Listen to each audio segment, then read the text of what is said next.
ہاں نوجوانوں، میری ماؤں بہنوں، میں تم سے مخاطب ہوں۔ نبی کریم نے جو حدیثوں میں پردے کے قوانین بتائے، اللہ نے قرآن میں جو پردے کے قوانین بتائے، یہ آپ کی میری بھلائی کے لیے قوانین ہے۔ پردہ کرنا اصل میں ایک عورت کی حفاظت ہے، پردہ کرنا اصل میں ایک عورت کے لیے اس کے عزت کا باعث ہے۔ عورت کے لیے پردہ کرنا اس کے مقام و مرتبے کی نشانی ہے کہ قیمتی چیزیں پردے میں ڈھک کر رکھی جاتی ہے، حفاظت میں رکھی جاتی ہے۔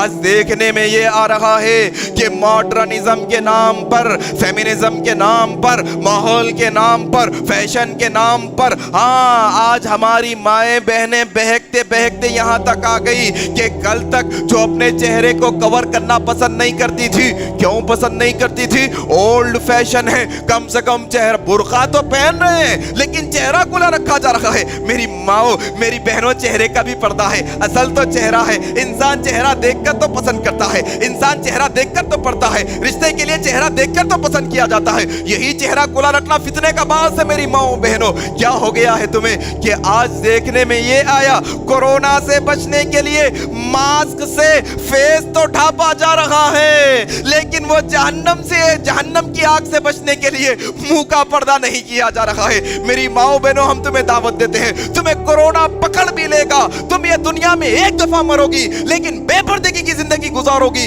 اور اگر گناہوں کی زندگی گزارو گی تو پھر جہنم میں بار بار موتیں آئیں گی، تم کبھی نہیں مرو گی۔ کیا ہو گیا غیرت کو ہماری ماؤں بہنوں کے؟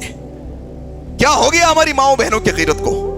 پردہ کرو میری ماؤں بہنوں، ہاں پردہ کرو۔ ماسک سے اللہ حفاظت نہیں کرے گا، پردے سے حفاظت کرے گا انشاءاللہ۔